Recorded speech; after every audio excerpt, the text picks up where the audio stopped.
Omnipotence. Having total power, able to do anything. It's not new to suggest that Stanley Kubrick made some of the greatest movies in the history of cinema. If you enter pretty much any film studies seminar and ask the students to list their favourite directors of all time, the majority would probably put Kubrick in that list. He has become an almost mythical figure in the eyes of the film world, a quiet genius who would emerge rarely from his solitude to make a masterpiece, only to disappear again for years until his next project. You could write an entire book on reasons why Kubrick is such a great artist. And people have, but I'd like to make a short video discussing one specific aspect of his films, an aspect that I think is one of the main reasons people have such reactions to his work, his omnipotence as a storyteller. Sounds strange, I know. Let me explain. Let's go back a little to 1930s Hollywood. You see, once upon a time, a filmmaker's job when shooting a scene was to do nothing but capture the action. If two characters were talking, you filmed two characters talking. Nothing more, nothing less. You'd have your establishing shot, a two-shot, and a shot reverse shot, and that would be it. Then, on to the next scene. Simple coverage, moving the story along as efficiently as possible. The idea behind this style of filmmaking was that the camera work and editing should be invisible to the viewer, or at least not noticeable. This would leave the audience to empathize with the character's emotions on a greater level, or engage with the action more effectively. Any fancy camera work or editing would simply distract the audience from this. So keep things simple. But then,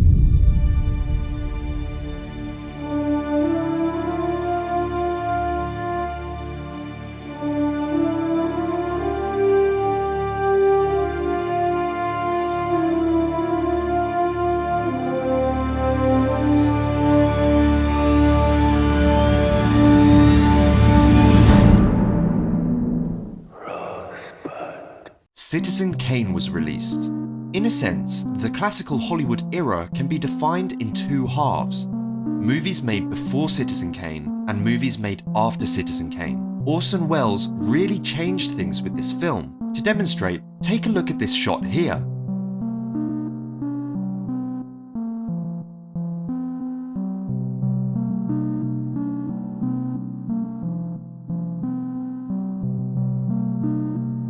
A simple looking shot by today's standards, but let's take a minute to discuss what we just saw. So, the action in this scene is happening within this building, but instead of starting the scene inside with the characters and simply getting coverage of the action, Orson Welles puts his camera on the roof of the building. We then move inwards, along the rooftop, through the sign, and through the window, slowly lowering into the action.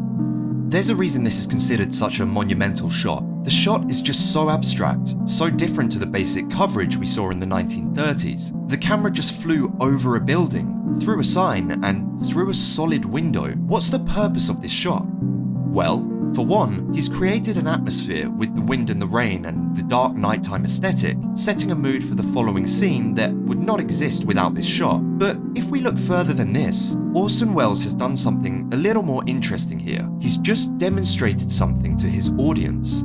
He's demonstrated his power as a storyteller, his omnipotence. The characters in this scene are not dictating the camera here. The camera is a totally separate entity. He's not simply covering the action, attempting to remain invisible. He is commanding the story, telling it exactly how he wants to, and even physical laws won't get in his way. The filmmaker has just established the ability to do the impossible. You can see this technique used in many films today. Take a look at this shot from Birdman.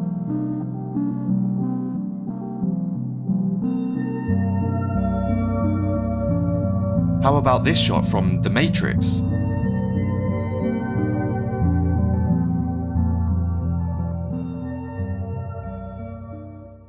This is what I mean by omnipotence in filmmaking. It is the filmmaking style that demonstrates the supernatural ability of the filmmaker, which, in turn, gives the film a heightened sense of authority. But what if a filmmaker took this to the next level? What if a filmmaker elevated the sense of authority in his films to godlike proportions? Enter Kubrick. Why does something stay with you for so many years? Why do the tracking shots in Paths of Glory stay with you It's really a person with a very strong, powerful storytelling ability, talent, genius. And so it had this extraordinary authority saying, look, I'm gonna tell you the story this way, and you're gonna see it this way.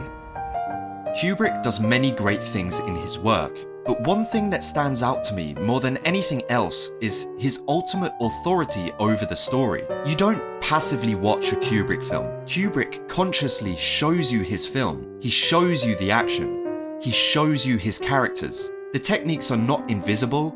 The narrative is not spoon-fed to you. He commands his audience to think about what they're seeing, to question things. You leave a Kubrick film unraveling themes and ideas for days to follow, and often find yourself returning to see what you missed the first time. The way Kubrick establishes his godlike authority as a storyteller varies throughout his films, whether it's on a macro level such as an edit that spans the entirety of human evolution,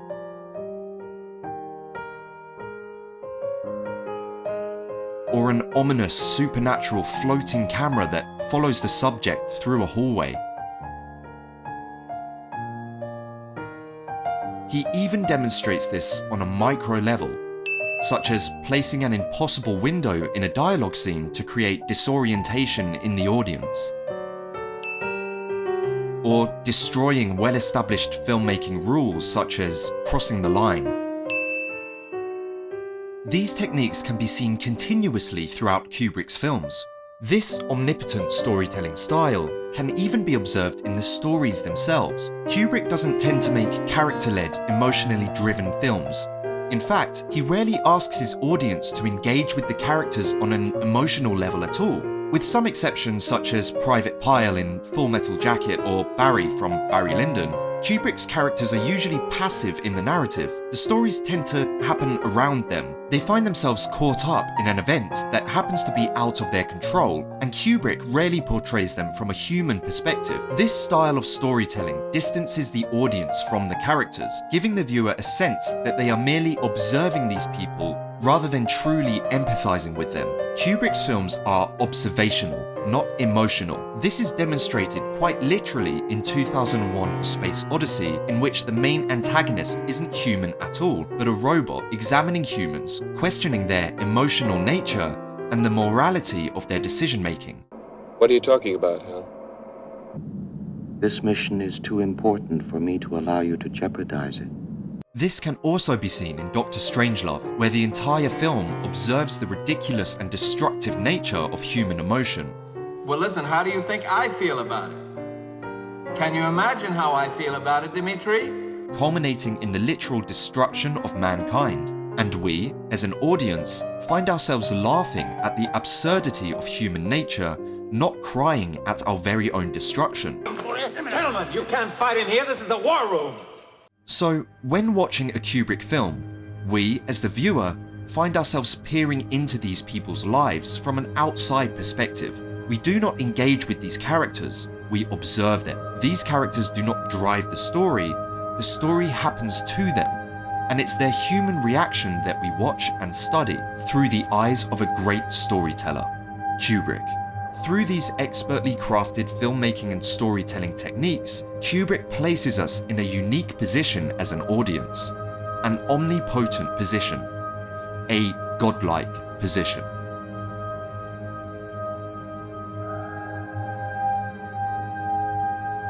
Thanks for watching.